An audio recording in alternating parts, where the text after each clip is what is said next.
So, me and Mia are here again talking about Blink and her monologue for drama school. Yes. Ask away. I'll ask you a question. So in the monologue, her dad's very important to her. Yeah. So, the relationship between Jonah and Sophie is that they share similar lives. So, Jonah's mum dies of pancreatic cancer when Jonah is 15, and his mum's his world, basically. He's a very distant character, but his mum is his world, even though he wouldn't like to admit to it. But he also refers to her as Mrs. Jenkins, which shows distance, and his dad as Mr. Jenkins, so although it's his mother and father, he does distance himself, and maybe that's just to indicate further like the restrictions they had. And then for Sophie's very close to her father because her mum moved to Malaga when she was 2. Malaga? Malia, isn't it? No, Malaga. Malaga When she was 2. So her mum's never been in her life, and she hadn't referenced her mum after any point apart from that.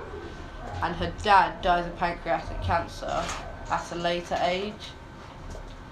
So both characters, well, not so much Sophie now, but both characters have one parent that they idolise and one parent that's absent in their lives. So yeah. So how did you pick the monologue? I picked the monologue because I'd initially read Five Kinds of Silence, and I really loved Janet's monologue, Five Kinds of Silence by Shalay Stevenson, and I really loved that monologue, and unfortunately it's out of my playing age because she's 36. So doing like research and finding out from other members of the company, I knew that Blink was quite a favoured book, favoured to play because it's said once by a critic that it's a love story, but it's far from that. Like you could hardly call it a love story because it's just not the normal appearance of a love story. So, did you relate to this monologue in any way? I think for me it's more the fact that I didn't necessarily relate to monologue. Yeah, I didn't. I think for me, like what she talks about, I didn't necessarily relate to. Like my relationship with my father is completely different to her relationship with her father. However, I can relate to her in the sense of having one predominant parent in her life and one parent that's absent a lot. Mm-hmm. So I relate to her in that sense. Yeah. What's your artistic vision for it then? How do you see yourself playing it? What do you mean? How do you see yourself playing it? What do you get from it? What's the end result? What do you want from the monologue? I don't understand. So we looked at one of them, if a director's eye, didn't we? Yeah. And when we spoke about director's eye, we spoke about, well, our director said, if you can do that for someone else, why can't you do it like yourself? Yeah. So do you have any clue where you'd want to take it for yourself? As of right now, I'd like to do it in a naturalistic style, if that's what you mean, in a naturalistic way. That's like a form of how you yeah. wanna. Well, how do you imagine yourself doing it? If you had to picture yourself, if there was like a magic TV here, and I could see your imagination, put it on there. How would you put it?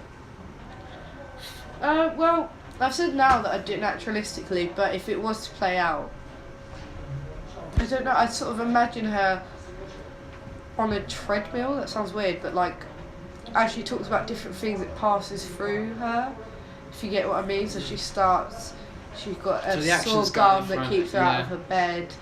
She then goes to the dentist, they tell her about taking 2 teeth out, and then goes to the hospital where the gas mask is on her face, and then to the final it's her seeing her bed in the garden. Yeah, definitely. Like when you was going through the monologue, well, my first view is you spoke about her picking gas over a needle Yeah. and going to the dentist and having too much teeth in it, right? Yeah. Why do you think that's relevant? I think. Because if I was to say that in a drama school audition, they would turn and say, "Why is that relevant? Why would I need to know that? Why isn't the audience?" What, from the monologue? Yeah, just in general. Personally, what I took from it is it shows Sophie at a vulnerable state. Like, to be 12 years old and put in a hospital, and obviously when I had the same like gas and needle thing when I was 4 years old, and that petrified the life out of me. So I think for Sophie it shows her vulnerability, and even though it's going around her, at the end of the day her dad is keeping her safe.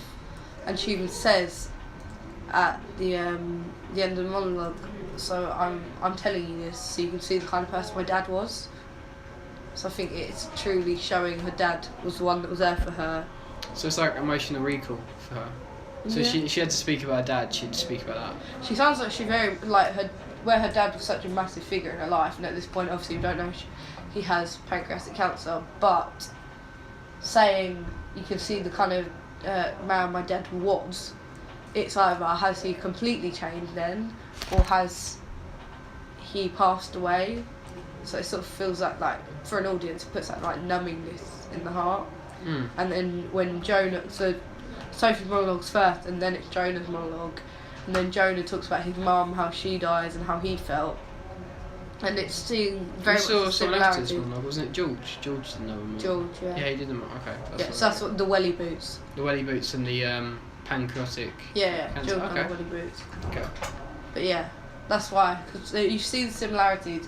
But I think why it was beneficial for Sophie to do hers first is because to start it goes Jonah, Sophie, Jonah, Sophie. So Jonah sort of, he hints to love being like a camera, so he makes it weird for a second, or it makes it uncomfortable, but then Sophie comes in talking about this loving relationship she has with her dad, and then Jonah kicks in again. So it's that balance, I feel.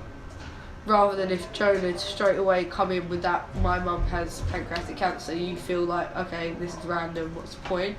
With Sophie saying it first, with Sophie with a kind heart, it gives leniency to that's who Jonah's character is. Does that make sense? Yes. Yeah. Anything else? No. Sweet.